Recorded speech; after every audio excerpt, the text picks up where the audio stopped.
You're watching Seattle Seahawks Today. I am Tom Downey here with news and rumors around Seattle. Before that, though, as promised, we've got some shout-outs to give to some subscribers. We asked you guys to make your predictions for some prop bets. More receiving yards? The answer was Cooper Kupp. Over, under 5.5 touchdowns. The answer was under. And, of course, the winner of the Super Bowl was the Rams, which not many of us like here. I went 2 of 3, and only 3 of you guys actually got this 100% right. So shout out Pete Carroll, hope I got your last name right, my friend. Chris Collins and Anthony Davis. I would assume that's not the Lakers' Anthony Davis, but congrats on getting your picks right. Hope you put some money down on those as well.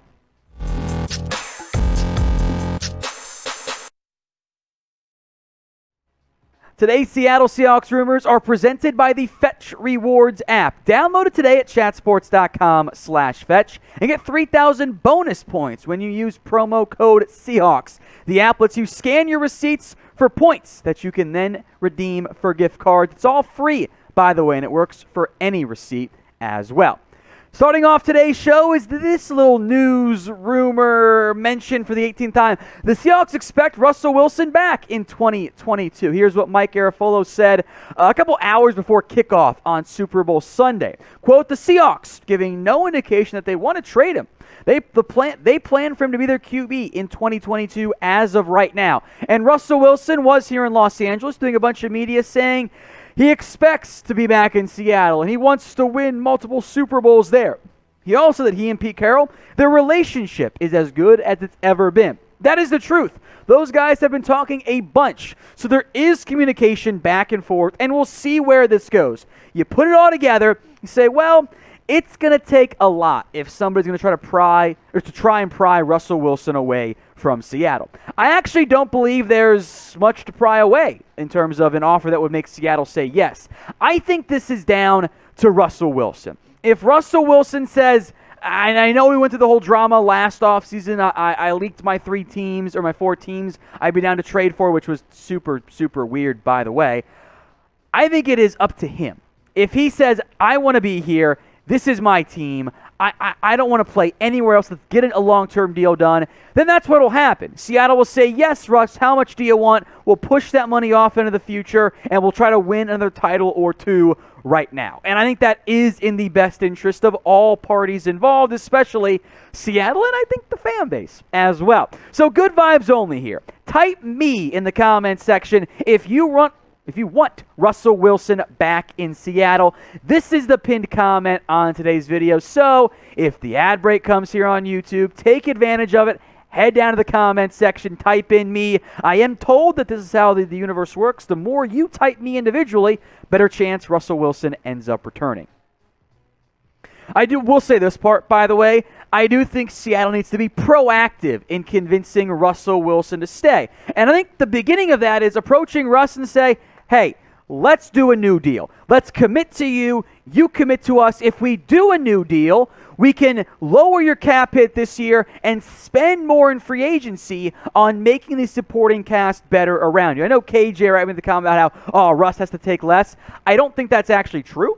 I think it is up to the organization to maximize your window when you have a franchise QB, and that involves structuring the contract in a way that it brings down the cap hit. Yeah, Russell Wilson's numbers were solid-ish last year.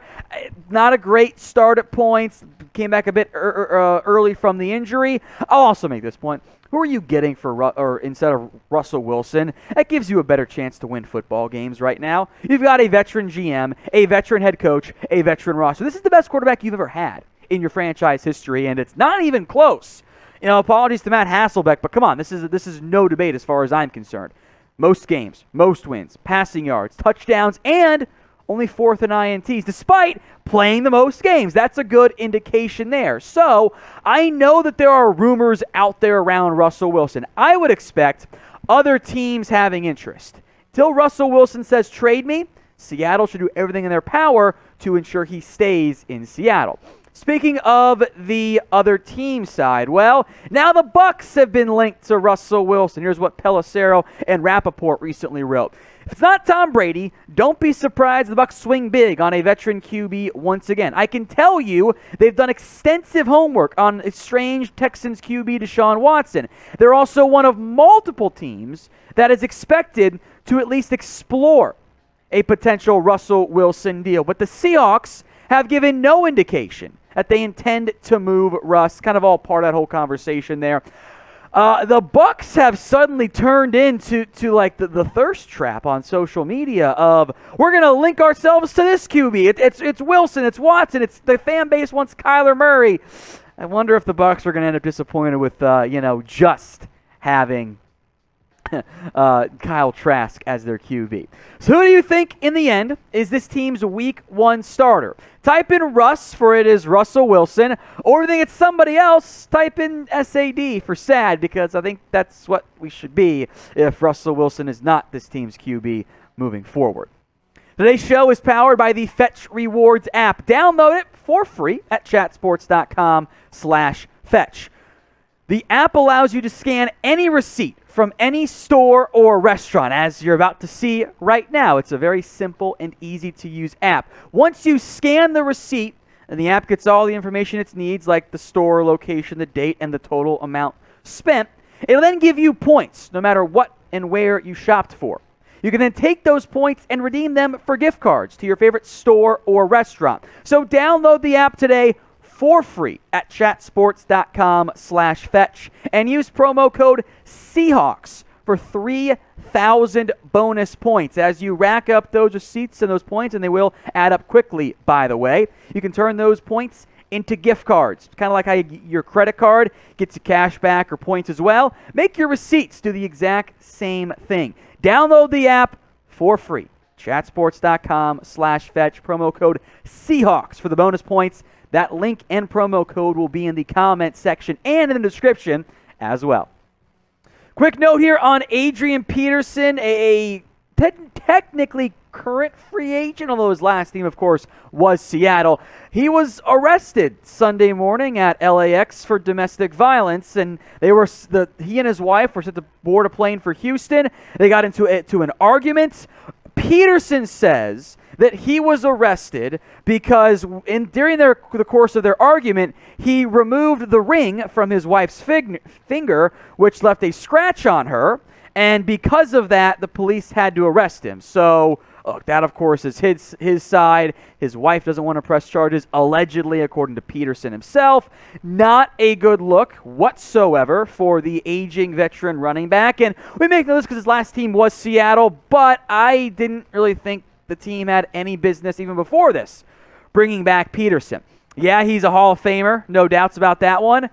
I hate to say it, the guy's washed. I mean, he had 38 carries, and he had less than 100 yards. I just don't think the team needs him. I would rather invest in re-signing Sean Penny, and you guys know how I feel about Rashad Penny. Rashad Penny. What did I say? Sean? Yeah, stupid. Rashad Penny as well. Let's talk Ugo Amadi now, as this is a bit of an interesting idea. PFF was going through a free agency preview, and they had potential cuts for each team. They included Amadi, which I haven't really considered that much. Yes, it would save them $2.54 million in salary cap space. I'd also argue that, you maybe don't want to make your corner room even thinner than what it already is. Amadi did not have a great year. High completion percentage. Remember, he's playing a lot of nickel corner. That position typically leads itself to more big plays, more completions allowed than an outside cornerback role. The yards weren't that bad. But I like Amadi. I think he's a solid player, especially for where he was drafted. I don't hate the idea of paying him $2 million this year. Yeah, you could cut him, but I mean, he gives you help at a variety of positions. He can play slot corner. He can play box safety, free safety. He even got some wide corner reps. And the defensive line is based on the formation the opposing team brought out. He was lined up as that overhang position coming in from the slot cornerback role. Now, if you are sold on either Trey Brown or Marquise Blair being your nickel, okay, I guess you could move on from him. I would rather trade him than I would outright cut him. I think there are better options there, and you've got so many free agents of your own at corner as well. You probably don't want to try to move on from them in the not-too-distant future. Just keep that in mind there. And I'll say this, too. Amadi wasn't great this year, but he wasn't like a disaster either. I've seen bad corner play. I don't think Amadi is bad necessarily. You probably want a little bit more, but worst case, he's your backup nickel. You pay him $2 million. It's not that bad of a deal. And your cornerback room's thin right now. 2 of your top 3 outside guys are free agents. Do you want to cut your top inside guy as well? I'm not sure that's the best route, but there is an argument for it.